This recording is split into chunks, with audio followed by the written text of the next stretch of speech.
नमस्कार, मेरा नाम डॉक्टर सुवर्चला जीवा फर्टिलिटी सेंटर्स में साइंटिफिक डायरेक्टर हूँ। रिकरेंट मिसकैरेजेस के कॉमन कॉजेज क्या हो सकते हैं, आज हम जानने की कोशिश करेंगे। पहली बात, रिकरेंट मिसकैरेज होता क्या है। इसे रिकरेंट प्रेगनेंसी लॉस भी कहते हैं, RPL। और कैसे डिफाइन करते हैं, अगर 2 या 3 लगातार प्रेगनेंसीज एक के बाद एक प्रेगनेंसी लॉस हुए हैं 20 वीक्स के पहले, मतलब आप गर्भ से हैं 20 वीक्स से पहले ही अगर प्रेगनेंसी लॉस हो रहा है तो उसे रिकरेंट मिसकैरेजेस या रिकरेंट प्रेगनेंसी लॉस कहा जाता है। ये 1 से 2% कपल्स में होता है जब वो प्रेग्नेंट होने की कोशिश कर रहे होते हैं। कारण इसके बहुत ज़रूरी हैं पता लगाने के लिए, क्योंकि अगर वो आप कारण जान सकते हो तो इसे अवॉइड भी कर सकते हो। सबसे पहले जेनेटिक कॉजेज के बारे में जानते हैं। क्रोमोसोमल अबनॉर्मलिटीज जो 50 से 60% ऑफ केसेस में होते हैं, मोस्ट मिसकैरेजेस के कारण होते हैं, क्योंकि अबनॉर्मल क्रोमोसोमल नंबर्स जिसे अनुप्लॉइडी कहा जाता है, फॉर एग्जाम्पल ट्राइजोमी, मोनोजोमी, ट्रांसलोकेशन बहुत कॉमन होते हैं। मेटरनल एज अगर ज़्यादा हो,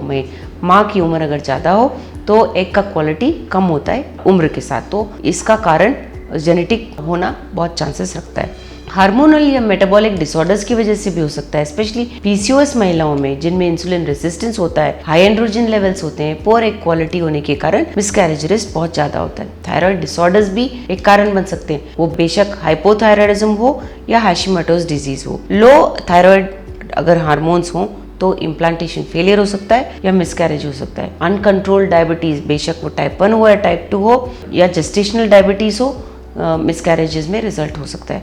हाई ब्लड शुगर लेवल्स अगर हो आपके तो एम्ब्रियो डेवलपमेंट ठीक नहीं होता और मिसकैरेज भी हो सकता है। ल्यूटियल फेज डेफिशिएंसी, जो लो प्रोजेस्टेरॉन लेवल्स होते हैं उसे ल्यूटियल फेज डेफिशिएंसी कहा जाता है। प्रोजेस्टेरॉन बहुत ज़रूरी होता है प्रेगनेंसी को मेंटेन करने के लिए, अगर ये लेवल्स ठीक ना हो तो अर्ली प्रेगनेंसी लॉस हो सकता है। गर्भ में अगर अबनॉर्मलिटीज हो, जिसे कंजेनाइटल यूट्राइन एनोमलीज कहते हैं, अगर गर्भ में कोई दीवार हो, बाइकॉर्निएट यूट्रस हो, ऐसे अगर स्ट्रक्चरल डिफेक्ट्स हों तो इम्प्लांटेशन में बाधा पड़ सकता है, और या फीटस के लिए जगह वहाँ पे काफ़ी नहीं होने के कारण भी इम्प्लांटेशन ठीक से होने के बावजूद भी मिसकैरेज हो सकता है। फाइब्रॉइड्स या पॉलिप्स भी एक कारण बन सकते हैं मिसकैरेज के, अगर बड़े हों और गर्भ के अंदर, जिसे सबम्यूकोसल फाइब्रॉइड्स कहते हैं, अगर वैसे वाले फाइब्रॉइड्स हों तो इम्प्लांटेशन ठीक से नहीं हो पाता क्योंकि ब्लड सप्लाई ठीक नहीं रहता।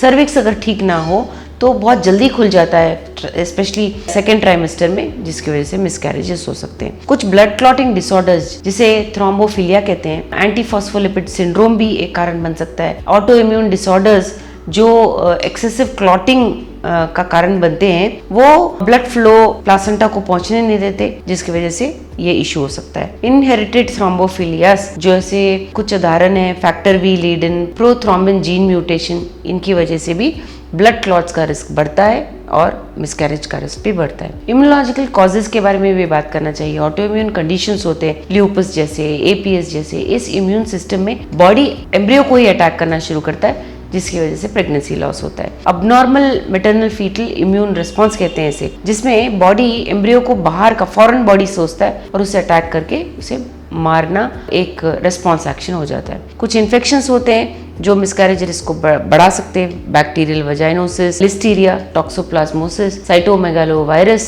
CMV कहते हैं, रुबेला, और अनट्रीटेड सेक्सुअली ट्रांसमिटेड इन्फेक्शंस जैसे क्लेमिडिया, सिफिलिस या यूरियोप्लाज्मा भी मिसकैरेज का कारण बन सकते हैं। लाइफस्टाइल और एनवायरमेंटल फैक्टर्स जैसे स्मोकिंग, अल्कोहल, ड्रग्स अगर आप ले रहे हैं तो प्लासेंटल डिस्फंक्शन के कारण, फीटल अबनॉर्मलिटीज के कारण आपको ये मिसकैरेजेस हो सकते हैं। ज़्यादा अगर वेट हो तो हार्मोनल लेवल्स इफेक्ट होके, ओवुलेशन इफेक्ट होके, इम्प्लांटेशन इफेक्ट होना भी एक कारण बन सकता है मिसकैरेजेस का। अगर टॉक्सिन्स यानी पॉइजनस सब्सटेंसेस को आप एक्सपोजर आपका होता है, जैसे पेस्टिसाइड्स, रेडिएशन, हेवी मेटल्स, इसकी वजह से भी जेनेटिक म्यूटेशंस होना और मिसकैरेजेस होना हो सकता है। तो इसे डायग्नोस और ट्रीट कैसे करते हैं? जेनेटिक टेस्टिंग करते हैं, जैसे कैरियोटाइपिंग, PGT, ट्रांसलोकेशंस का मालूम करना, हार्मोनल टेस्टिंग करना, जैसे थायराइड, प्रोजेस्टेरॉन, इंसुलिन रेजिस्टेंस है या नहीं, और इन सब को हम मेडिकेशंस के द्वारा ठीक कर सकते हैं।